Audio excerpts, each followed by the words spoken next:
I remember a lot of the guys would make this right before they went on break. Super easy to make, the flavors were incredible, and I always thought to myself, what would this picadillo be like if they had all the time in the world to make it? Well, we've got time, so it's gonna be absolutely delicious. Now, one thing I've learned about picadillo over the years is that it totally depends on where it's being made and who's making it. There are no two recipes that are the same. But because this is a very old school classical recipe, my guess is the ingredients involved in it were totally dependent on what was in season and what was available.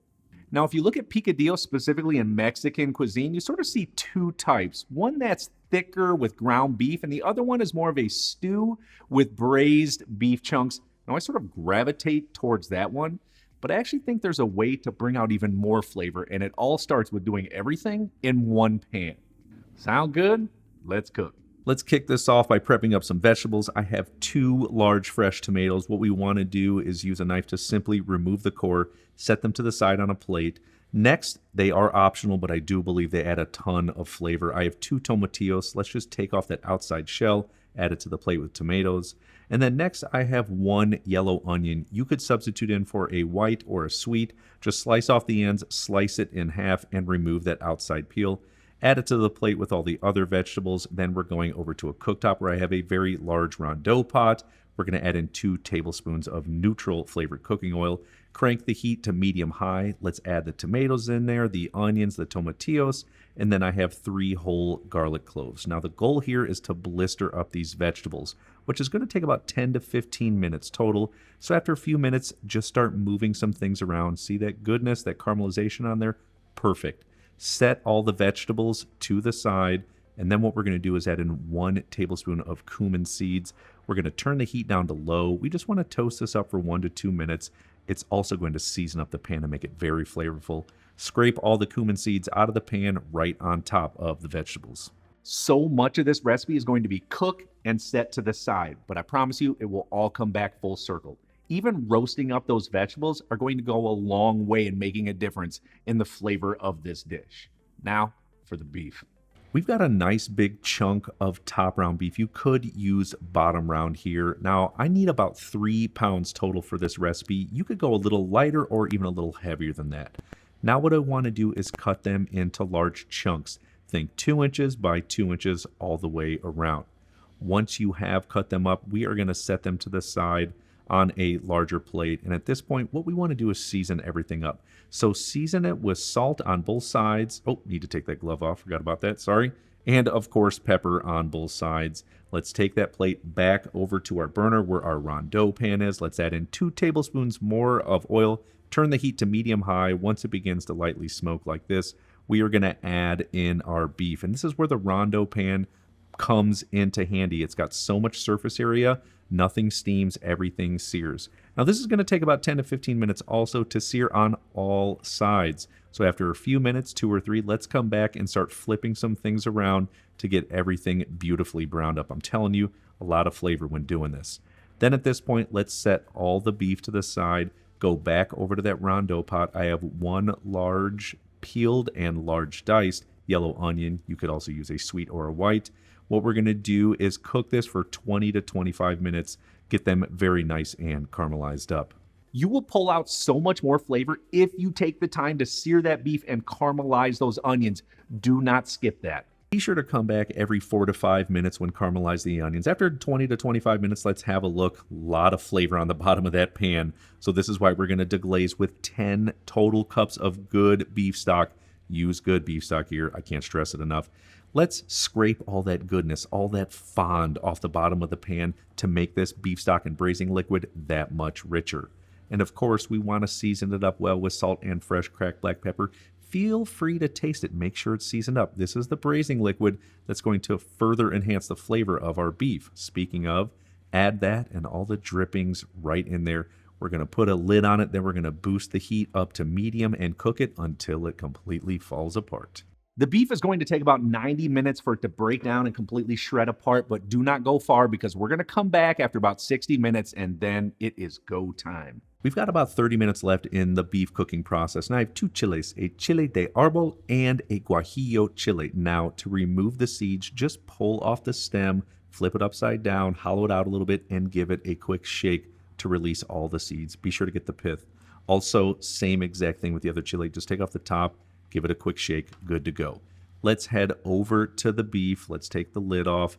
Looks and smells incredible in here. Now take both of those seeded chiles. We're just going to add them right to there, submerge them a little bit, add the lid on there. We're going to cook it for about 25 minutes, help reconstitute and flavor up that stock. This is great timing, though, to prep up all the other vegetables. I have 2 green zucchinis, and what we're looking to do is large dice them, add them to a bowl. Next, I have 4 carrots.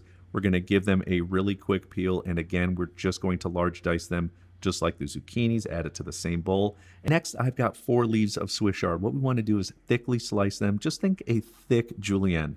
While I'm doing this, I want to let you know there are some other vegetables we can add to this picadillo, like green beans, mushrooms, chayote, or even some shredded cabbage. Once they are thickly sliced, just add them to a bowl. Next, I have 5 medium to large size Yukon Gold potatoes. You could totally use russets. Just give them a quick peel, and then again, like all the other vegetables, we are just going to large dice them, add them to the bowl with all of the other prepped veggies. You know me. I'm so weak when it comes to spice. I'm not ashamed of it. That's why I've only got 1 each. That's all I've got. You can do 2 each or even 3 each, or even possibly throw in a chipotle pepper. All right, now it's time to move some things in and out of this pan. All right, let's check out the beef and the reconstituted chiles. They look fantastic. What we want to do is just use a spoon and take all that goodness out of there. We're just going to set them to the plate with all the other roasted vegetables that we did earlier. Then we want to remove all of the braised beef. Take the liquid from the rondeau pan. We're going to pour it right into a pourable liquid. I'll show you why in just a second. Now, take all those roasted vegetables and peppers. We are going to add them right into a blender. Be sure to scrape that plate. There are a lot of those cumin seeds on there. And then we're going to add in 1 cup of that beef braising liquid. It's just going to help move some things around. And then because this is hot, once you add on the lid, remove that center piece so the heat can escape. I like to put just a towel over there. And then we are going to blend this on high speed until it becomes completely smooth, just like this. At this point, just set it to the side. And I've long said the difference between good food and great food that's memorable is just taking the time it deserves to make it. Hang on tight, we're almost there. Back over to that pan, 2 more tablespoons of neutral flavored cooking oil. Crank the heat to medium. We are going to add in all of those vegetables that we cut up. What we want to do here is saute for about 5 to 7 minutes, maybe get a nice little light brown on all of these. And yes, this is a lot. I'm sorry, I'm Italian. I like to feed the whole neighborhood when I cook. I can't help myself. And this is great time though, because for the beef, just take 2 forks and shred everything apart until you get nice long beef shreds just like this. Absolutely perfect. Let's head back over to our vegetables, give them a quick stir, see how things are shaping up. Looks and smells fantastic. We are going to add the beef right into here. Do not miss any of this. This is gold, my friends.